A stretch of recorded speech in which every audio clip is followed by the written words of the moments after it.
जय हिंद to all of you बेटा। हिंदी की ऑनलाइन क्लास में आपका स्वागत है।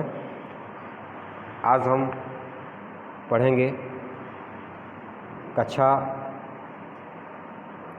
7 की हिंदी, बसंत भाग 3, बसंत भाग 2 और इसका 8वां पाठ।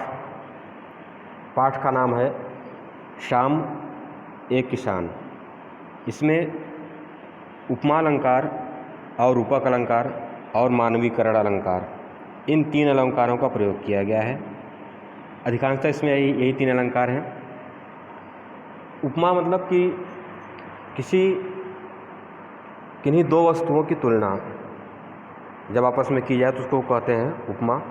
अभी आपको आगे मिलेंगे उपमा, रूपक, उत्प्रेक्षा, मानवीकरण अलंकार। तो इसमें इसका जो दृश्य है पहले आप लोग इसमें देख लीजिए। आप फोटो को देखिए ध्यान से। इसमें दिख रही है कि एक पर्वत है, पर्वत को इंसान मान लिया गया है। ठीक है, शाम का समय है, ठंडी का मौसम है, ठीक, और सूर्यास्त होने वाला है, ठीक, सूर्य डूबने वाला है। उस समय जंगल में पहाड़ कैसा दिखाई देता है, प्राकृतिक वातावरण कैसा होता है, इस सब का वर्णन किया गया है। ठीक है, पहाड़ को एक इंसान मान लिया गया है। देखिए आप चित्र को ध्यान से देखिए कि वह पहाड़ है, उसके ऊपर एक इंसान का सिर बना हुआ है। ठीक ना। तो जैसे ठंडी का महीना होता है, शाम होती है, तो लोग अपने घर के सामने दरवाजे पर अलाव जला के बैठ जाते हैं। अलाव मतलब अंगीठी, जैसे आग होती है, आग जला के बैठ जाते हैं। ठीक है, और गांव में एक होता है चीलम, ठीक, जैसे कि सिगरेट होती है, तो सिगरेट इस समय आई है, तो पहले ज़माने में क्या होती थी, चीलम होती थी। आप लोग देखेंगे मिट्टी का बनता है, मिट्टी का होता है, उसमें से मादक पदार्थ पिए जाते हैं, उसका धुआं निकलता है। ठीक है, तो इन सब बातों का एक वर्णन किया गया है, इसी को हम लोग पढ़ेंगे। ठीक है, तो चलते हैं। आकाश का साफा बांधकर सूरज की चीलम खींचता बैठा है पहाड़। ठीक है, आकाश का साफा, साफा मान होता है पगड़ी। देखिए चित्र में जो पहाड़ है, ठीक, वह क्या किया, अपने सिर पर पगड़ी बांधा हुआ है। ठीक ना, साफा माने होता है पगड़ी। तो आकाश का साफा बांधा हुआ है पहाड़।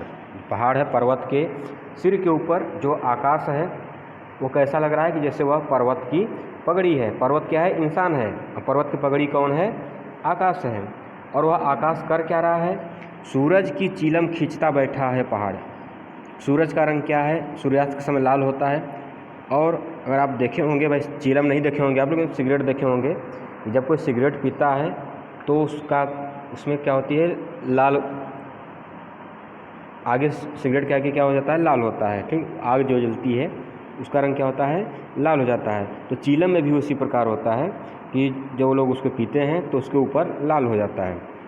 तो सूर्य का रंग कैसा है, लाल है। तो सूरज की चीलम, ये रूपक अलंकार हो गया कि सूरज की चीलम को खींचना मान होता है पीना, मतलब उसके धुएं को अंदर खींचा जाता है। ठीक ना। तो क्या है, सूरज की चीलम खींचता बैठा है पहाड़। पहाड़ सूरज की चीलम पी रहा है। ठीक, अब देखिए यहाँ पर सूरज चीलम नहीं है, लेकिन क्या किया गया है, यहाँ पर उनको तुलना की जा रही है। पहाड़ कौन है, पहाड़ इंसान है। ठीक, पगड़ी कौन है, पगड़ी आकाश है। चीलम कौन है, चीलम सूरज है। घुटनों पर पड़ी है नदी चादर सी। ठीक, यहाँ पर उपमा अलंकार है। नदी कैसी पड़ी है, चादर सी, चादर के समान।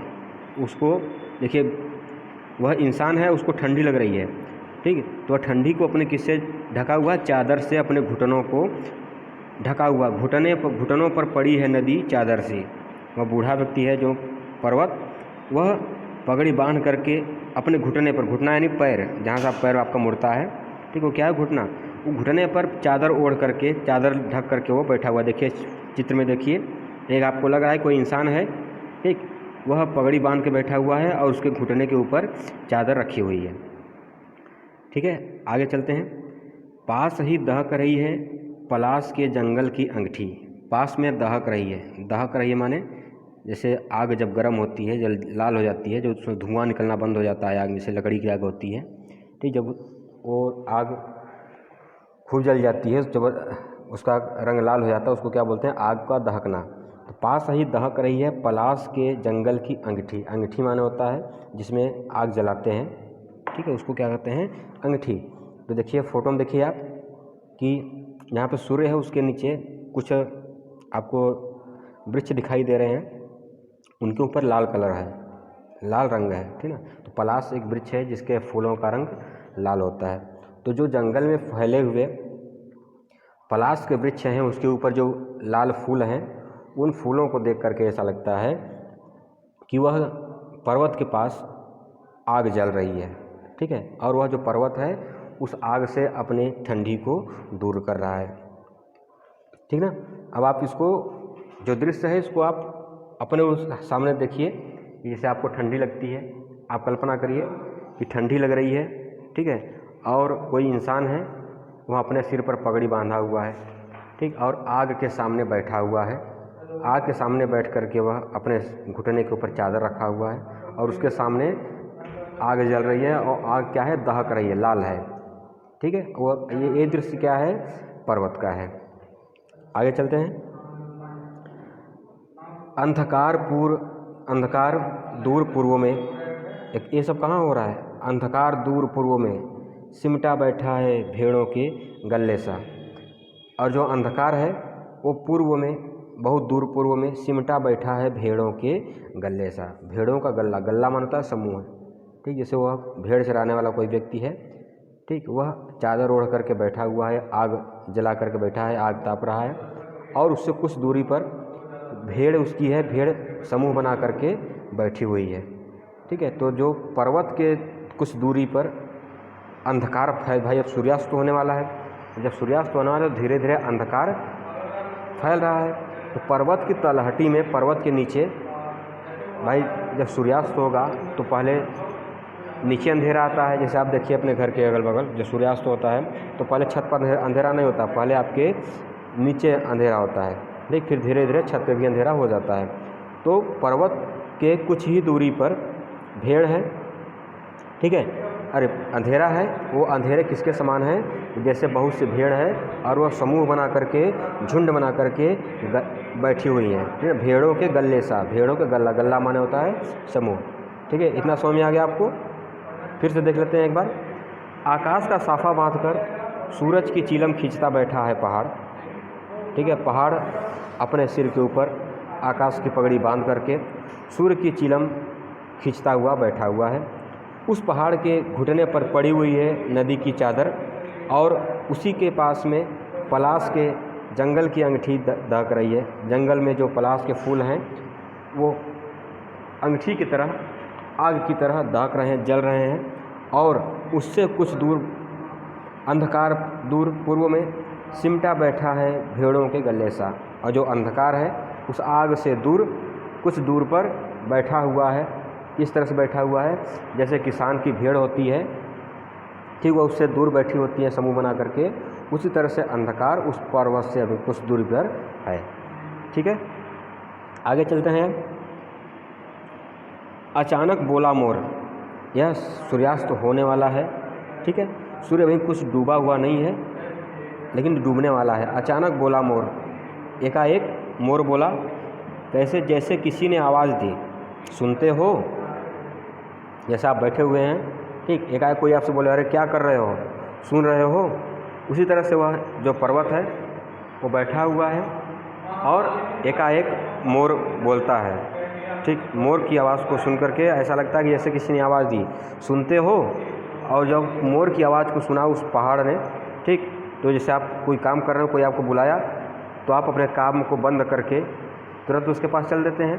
तो उसी तरह से जब मोर ने बोला सुनते हो, तो चिलम औंधी धुआं उठा, सूरज डूबा, अंधेरा छा गया। चिलम औंधी, औंधी मान होता है पलट देना, चिलम को पलट दिया, जैसे चिलम के ऊपर आग जल रही थी, ठीक ना, तो जब आग को, चिलम को पलट दिया तो आग बुझ गई। जब आग बुझ गई तो जो प्रकाश फैल रहा था आग से, वो प्रकाश क्या हो गया, समाप्त हो गया। कहने का मतलब जब मोर ने आवाज़ दिया तो मोर की आवाज़ सुनते ही सूर्य डूब गया, ठीक है।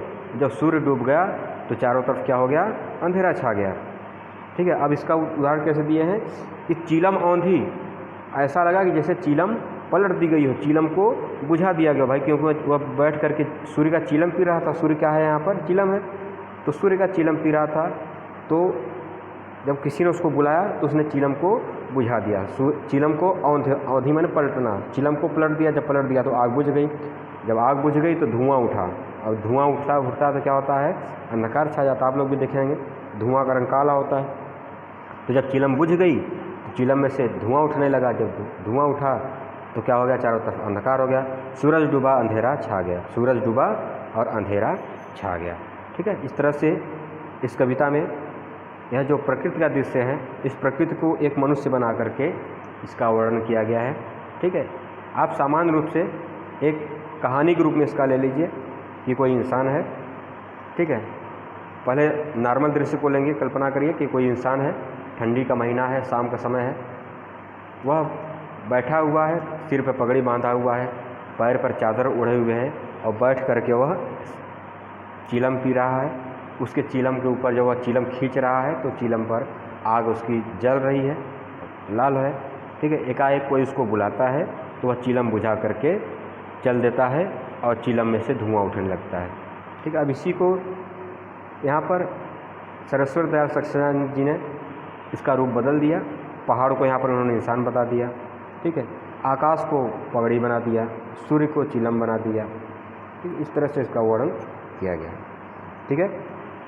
तो अगर आपको किसी शब्द का अर्थ ना समझ में आया हो या कविता ना समझ में आई हो तो आप लोग कमेंट करके पूछ सकते हैं।